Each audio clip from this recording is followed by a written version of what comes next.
मला Cordelia cruise प्रकरण आठवतंय? अर्थात आठवत असणार, कारण की आर्यन खानमुळे हे सगळं प्रकरण, ड्रग्समुळे हे सगळं प्रकरण चर्चेत आलेलं होतं. आणि या सगळ्या प्रकरणात आता एक अत्यंत महत्त्वाची अपडेट समोर आली आहे. पोलिसांनी जप्त केलेले अंमली पदार्थ ज्यांच्या ताब्यात ठेवले जातात त्या न्यायाधीशांनीच त्या अंमली पदार्थांचं सेवन केल्याचं सिद्ध झाल्यानंतर इरफान शेख नावाच्या न्यायाधीशांना बडतर्फ करण्यात आलं. मात्र न्यायाधीशांनी जर खरंच अंमली पदार्थांचं सेवन केलं होतं तर फक्त बडतर्फीची कारवाई का करण्यात आली? इतर आरोपींना जशी अटक होते तशी अटक इरफान शेख यांना का झाली नाही, असा प्रश्न आता उपस्थित होतोय. खुद्द न्यायाधीशांनीच अंमली पदार्थांचं सेवन करण्याचा हा प्रकार मुंबईतील बहुचर्चित कॉर्डिलिया क्रूज प्रकरणाशी संबंधित आहे, असा आरोप माहिती अधिकार कार्यकर्ते केतन तिरोडकर यांनी केला. फिल्म स्टार शाहरुख खानचा मुलगा आर्यन खानला त्यावेळी एनसीबीचे प्रमुख असलेल्या समीर वानखेडेंच्या टीमनं अटक केली होती. त्यावेळी तिथे इरफान शेख हे न्यायाधीश देखील नशेच्या अंमलाखाली आढळून आले होते. मात्र समीर वानखेडेंच्या टीमनं इरफान शेख यांना वाचवण्याचा प्रयत्न केला होता, असा माहिती अधिकार कार्यकर्ते केतन तिरोडकर यांचा आरोप आहे.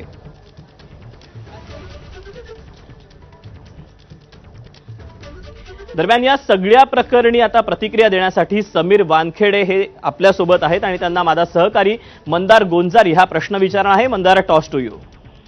समीर वानखेडेजी, तुमचं स्वागत. या केतन तिरोडकर यांच्या आरोपाबद्दल तुम्हाला काय सांगायचं आहे? केतन तिरोडकरांचा आरोप आहे की इरफान शेख हे त्यावेळी त्या कॉर्डिलिया क्रूज वरती उपस्थित होते.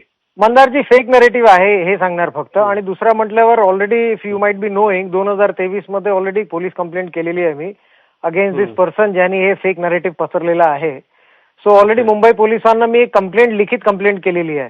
हे डिफमेशनचं पण केस आहे, without any evidences putting a name of an officer. म्हणजे त्याला कसं ग्लॅमराईज करायचं, त्याला कसं अट्रॅक्टिव्ह न्यूज करायचं, त्या अनुषंगाने I have approach the Mumbai police also. आणि ऑलरेडी 2023 मध्ये कंप्लेंट नोंद आहे अंबोली पोलीस स्टेशन मध्ये त्याच्या संदर्भात. ओके समीरजी, मला पुढे जाऊन हे विचारायचं आहे की हे जे इरफान शेख नावाचे जज त्यावेळी बेलॉट पियर कोर्टामध्ये काम करत होते, त्यावेळी तुमच्या ज्या काही केसेस होत्या एनसीबीनी त्यावेळी माझे case in all the state agencies and the central agencies what I read, म्हणजे not only when I was posted there, जे काय स्टेटची एजन्सीज असेल, जे काय सेंट्रलची एजन्सीज असेल. So he was, I think so, जे काय मी पेपरमध्ये वाचतोय, so he was looking after that post what I read about it, not only one agency. Okay, मला पुढे असं विचारायचं आहे की हा जो पिरियड आहे की ज्या 7 ऑक्टोबरला या इरफान शेख यांचे ते रिपोर्ट पॉझिटिव्ह येतात की त्यांनी ड्रग्ज घेतलं होतं आणि 2 ऑक्टोबरला त्यावेळी तुमची झालेली कारवाई, तर याला जोडून हे आरोप करण्यात येत आहेत, त्याबद्दल तुम्हाला काय म्हणायचं? मंदारजी, I cannot comment anything on the investigation, कारण का मला माहित पण नाही. I have never seen that man also and we don't know, nobody has seen that man earlier during that point of time. So I cannot comment, म्हणजे 7 तारखेला काय झालं, 2 तारखेला काय झालं, I cannot comment anything on that. आणि but whatever, let the Mumbai police, already they might have investigated the thing. आणि बाकीचं you also try to find out की what are the charges basically.